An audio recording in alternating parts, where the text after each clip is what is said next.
देखिए types of capacitor कितने प्रकार का होता है, मतलब कैपेसिटर संधारित्र कितने प्रकार का होता है। तो इसमें जो है कैपेसिटर 3 प्रकार का होता है। कितना प्रकार का होता है बाबू? 3 प्रकार का। तो कैपेसिटर कितने प्रकार का होता है? 3 प्रकार का। कौन कौन? पहला है पैरेलल, क्या चीज? Parallel plate capacitor. Parallel plate capacitor, इसका हिंदी तो सबको पता होगा ना, समांतर प्लेट संधारित्र।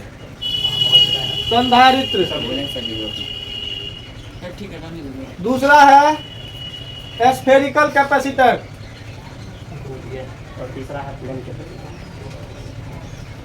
स्फेरिकल कैपेसिटर, और इसको हम लोग क्या बोलते हैं? गोलीय संधारित्र। गोलीय संधारित्र। और तीसरा है सिलेंड्रिकल सिलेंड्रिकल कैपेसिटर। इसको हम लोग क्या कहेंगे बबुआ? बेलनाकार संधारित्र। कैपेसिटर कितने प्रकार के होते हैं? 3 प्रकार के। Parallel plate capacitor, spherical capacitor और सिलेंड्रिकल कैपेसिटर। इस बार जो है सीबीएसई यही क्वेश्चन पूछा था। सीबीएसई सिलेंड्रिकल कैपेसिटर क्या है, उसकी कैपेसिटी बताइए, ठीक है। तो लेकिन बिहार बोर्ड जब भी पूछता है कैपेसिटर से क्वेश्चन, तो लगभग में इंपॉर्टेंट पैरेलल प्लेट कैपेसिटर को ही प्रायोरिटी देता है वह, ठीक है। तो हम लोगों को तो सब पढ़ना है, ठीक है, ऐसा नहीं है कि एक को छोड़ देना है, एक को नहीं। हम लोगों को सब पढ़ना है, बारी बारी से तीनों को पढ़ना है। तो सबसे पहले हम लोग पढ़ेंगे क्या चीज को? पैरेलल प्लेट कैपेसिटर को। Plate capacitor, parallel plate capacitor को अब हम पढ़ रहे हैं, बारी बारी से तीनों को पढ़ेंगे। इसके लिए सबसे पहले पैरेलल प्लेट कैपेसिटर को पढ़ेंगे। समांतर प्लेट संधारित्र की धारिता निकालने को देखेंगे अब कितना होता है। तो इसमें कंडीशन नंबर ए है, जब दोनों प्लेट के बीच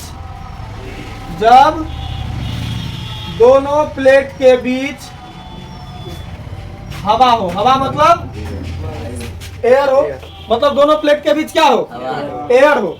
अब मान लीजिए कोई एक कैपेसिटर पैरेलल प्लेट कैपेसिटर, तो मतलब दोनों प्लेट क्या होगा? एक दूसरे के पैरेलल होगा, और इनके बीच क्या होगी? भरी हुई हवा भरी हुई है। कंडीशन नंबर ये यही था, जब दोनों प्लेट के बीच क्या हो? हवा भरा। और दोनों प्लेट के बीच की दूरी को हम लोग क्या कहते हैं? इंडक्टिव डिस्टेंस, डी कहते हैं। अब देखिए इस पर एक समान रूप से आवेश फैला हुआ है। किस पर? इस कंडक्टिव प्लेट पर। और ये कौन सा प्लेट है? इंडक्टिव प्लेट, जिसको हम लोग क्या किए हैं? अर्थ किए हुए हैं। तो इस पर कौन सा आवेश होगा? धन आवेश। और जब यह क्या है? सरफेस चार्ज डेंसिटी दिया हुआ है सिग्मा, मतलब एक समान रूप से आवेश वितरित है, एक समान रूप से आवेश फैला हुआ है। किस पर? इस कंडक्टिव प्लेट पर। तो इसके कारण इसमें इलेक्ट्रिक फील्ड कैसा बनेगा? एक समान विद्युत क्षेत्र बनेगा। कैसा बनेगा? एक समान विद्युत क्षेत्र बनेगा। एक समान विद्युत क्षेत्र बना तो ई बना विद्युत क्षेत्र। और इसका विभव क्या होगा बउआ? इन दोनों का विभव कितना है? भी है। विभव कैपेसिटर का विभव क्या है? भी है। अब देखिए यहाँ पर हम लोग कैसे हम लोग इसको निकालेंगे, इसकी कैपेसिटी। यदि ए बराबर क्या है? प्लेट एरिया है, ठीक है। भी बराबर क्या है? विभव है या पोटेंशियल बोलो।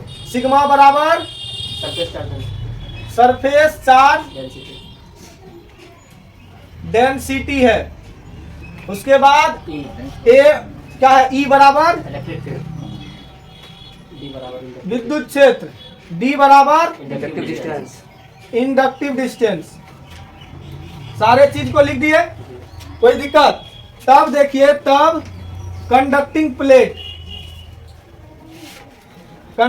प्लेट के कारण क्या बन रहा होगा? विद्युत क्षेत्र बन रहा होगा। के कारण विद्युत क्षेत्र कितना होगा? कंडक्टिंग प्लेट के कारण विद्युत क्षेत्र ई बराबर क्या होता है?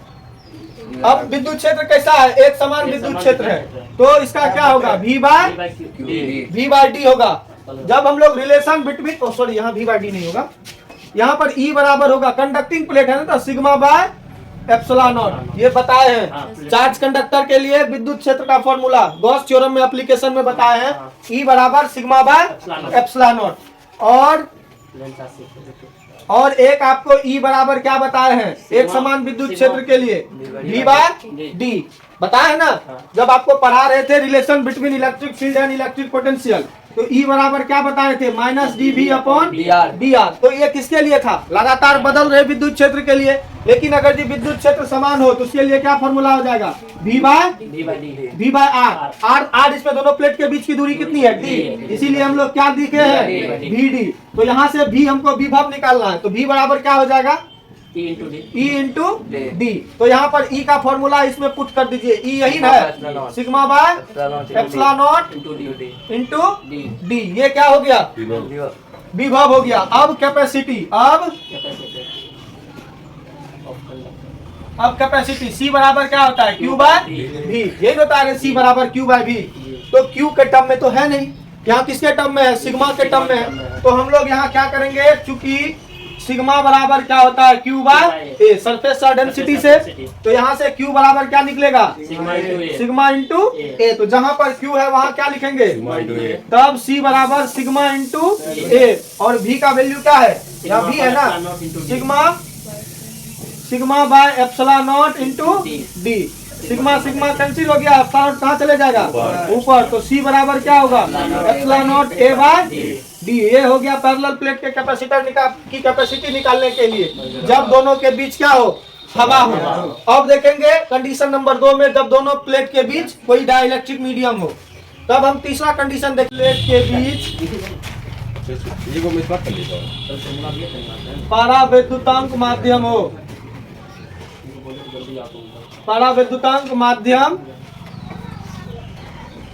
हो, मतलब जब दोनों प्लेट के बीच क्या हो, परावैद्युतांक माध्यम हो। मान लीजिए या दोनों प्लेट के बीच क्या है, एयर नहीं होके क्या है, परावैद्युतांक माध्यम के है, जिसका वैल्यू के है। तब देखिए जहाँ के बराबर, यहाँ के बराबर परावैद्युतांक नियतांक क्या है, परावैद्युतांक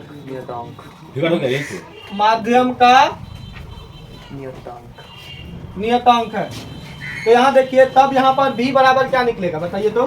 तब वहाँ पर V बराबर आपको क्या बताए थे, हाँ epsilon not, sorry sigma by epsilon not into D बताए थे ना। तो यहाँ पर अगर कोई माध्यम हो तो वह क्या होता है, एप्सिलॉन नॉट इंटू K। कैसे होगा, अभी आप जब परमिटिविटी पढ़ रहे थे, विद्युतशीलता को पढ़ रहे थे, तो उस समय में क्या बताए थे, निरपेक्ष विद्युतशीलता बट्टा अपेक्षित विद्युतशीलता, किसी माध्यम की निरपेक्ष विद्युतशीलता बट्टा हवा का क्या कहता था, परमिटिविटी, रिलेटिविटी, परमिटिविटी, सापेक्षिक विद्युतशीलता, जिसको हम लोग क्या कहते थे, ये भी कहते थे। तो यहाँ से क्या होगा, sigma by epsilon not into K into D लिख सकते हैं इसको, क्योंकि यहाँ क्या होता है, किसी माध्यम के लिए क्या होता है, epsilon not into sigma by epsilon into D लिखते ना सर, किसी माध्यम के लिए। तो माध्यम के लिए एप्सिलॉन लिखते, अब एप्सिलॉन बराबर एप्सिलॉन नॉट इंटू K, हवा का और K का आपको बताए थे, नहीं पता है तो समझ लीजिए क्या है, इसका हो जाएगा sigma by epsilon nought K into D। तब कैपेसिटी क्या होगा, C बराबर हो जाएगा sigma into A by sigma by epsilon nought K into D। Sigma sigma cut गया, तो C बराबर क्या हो गया, epsilon nought A by D हो गया। और C जब दोनों प्लेट के बीच परावैद्युतांक माध्यम हो, जब अरे लिखो न रे, फिर से हाँ, जब दोनों प्लेट के बीच परावैद्युतांक माध्यम हो, परावैद्युतांक माध्यम हो, लेकिन D बड़ा हो किससे, T से। T क्या है, परावैद्युतांक की मोटाई क्या है, जहाँ T बराबर परावैद्युतांक की मोटाई। When dielectric medium between two plates, but D is greater than T. Here T is equal to dielectric constant या thickness of dielectric constant between both plates. But T is thickness of dielectric constant, dielectric medium. चलिए अब देखिए यहाँ पर कोई एक dielectric medium है और जिसको किसके बीच रखा गया है, प्लेट, दोनों प्लेट के बीच, और दोनों प्लेट के बीच की दूरी कितनी है, डी है। अब ये डी के बीच एक डाइलेक्ट्रिक मीडियम को रख दिया है जिसकी मोटाई कितनी है बबुआ, और इसका वैल्यू कितना है, के है वैल्यू, और इसकी मोटाई टी है। अब इसमें देखिए उसमें तो पूरा का पूरा लेवल था डाइलेक्ट्रिक मीडियम से भरा हुआ था, अब इसमें कुछ पार्ट डाइलेक्ट्रिक मीडियम से भरा है और कुछ पार्ट खाली है, हवा है। तो हवा के कारण अलग बनेगा और हवा के कारण अलग कैपेसिटी होगा, और किसके कारण अलग कैपेसिटी होगा, ये डाइलेक्ट्रिक कांस्टेंट का अलग कैपेसिटी होगा। तो दोनों को एक साथ हम कैसे कंबाइन करके निकालेंगे, इसके लिए हमको फॉर्मूला देखिए कैसे होता है। देखिए सबसे पहले यहाँ क्या होगा, T बराबर क्या है, T बराबर परावैद्युतांक की मोटाई, परावैद्युतांक की मोटाई, और D माइनस टी बराबर क्या होगा, D तो टोटल मोटाई है। अब इसमें T को रख दिए हैं, तो D में अगर T का मोटाई घटा दिया जाए तो हवा की मोटाई निकल जाएगी ना, तो ये हो जाएगी हवा की मोटाई। तब कुल विभव, दोनों के लिए विभव अलग अलग बनेगा। तो V बराबर क्या होगा, V1 प्लस V2, जहां V1 बराबर हवा के कारण विभव और V2 बराबर परावैद्युतांक के कारण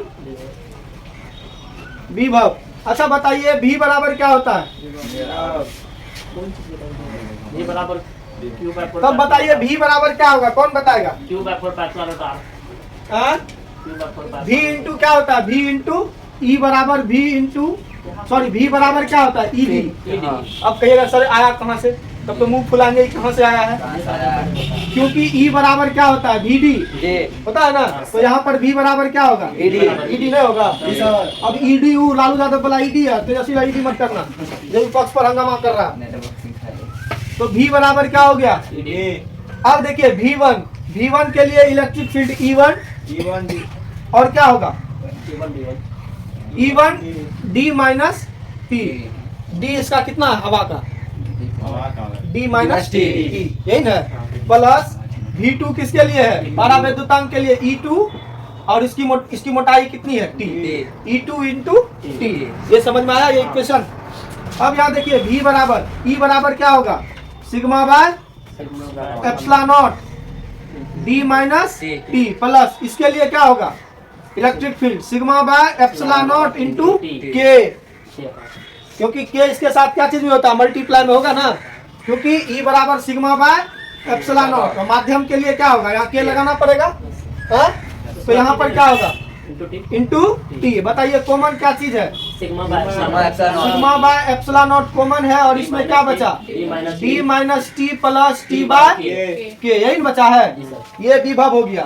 तब कैपेसिटी, तब कैपेसिटी C बराबर Q के जगह हम Q अब नहीं लिखेंगे, वो 1000 बार बता चुके हैं। तो यहाँ पर क्या लिखेंगे, sigma into a by V का फॉर्मूला ये रख दीजिए, epsilon nought D minus t plus t by k, sigma cancel, तो C बराबर क्या होगा, ये ऊपर चल जाएगा, sigma epsilon nought A by D minus t plus t by k. ये हो गया कैपेसिटी निकालने का फॉर्मूला जब किसी माध्यम में डायलेक्ट्रिक मीडियम। अब बोलिए मोर देन वन मीडियम। अब देखिए कोई कैपेसिटर है, उसमें एक से अधिक माध्यम हो गया, क्या हो गया, एक से अधिक माध्यम क्या हो गया, एक ये माध्यम हो गया, एक ये माध्यम हो गया, अलग अलग तरीके का माध्यम हम रख रहे हैं, एक माध्यम ये हो गया। बहुत सारा माध्यम अगर हम बीच में डाल दें, दोनों प्लेट के बीच, अभी क्या को डाले हैं, 3 को हो सकता है, 5 भी हो सकता है, 10 भी हो सकता है, उससे मतलब हमको नहीं है। इसकी मोटाई मान लो T1 है, इसकी मोटाई T2 है, और इसकी मोटाई, और इसका जो डाइलेक्ट्रिक कांस्टेंट का वैल्यू है वह K1 है, K2 है और K3, और दोनों प्लेट के बीच की दूरी D ही होती है, इंडक्टिव डिस्टेंस। तब इसका कैपेसिटी निकालने का क्या फॉर्मूला होता है, तो C बराबर हो जाएगा C बराबर हो जाएगा क्या चीज जानते हैं? एप्सिलॉन नॉट क्या होता है? एप्सिलॉन नॉट A बट्टा क्या होगा? D minus T1 minus T2 minus T3 minus dot dot dot चलते रहेगा plus T1 by K1 plus T2 by K2 plus T3 by K3 plus dot dot dot चलता रहेगा। ये है इसकी कैपेसिटी निकालने का फॉर्मूला। हाँ, इसको याद रखना है।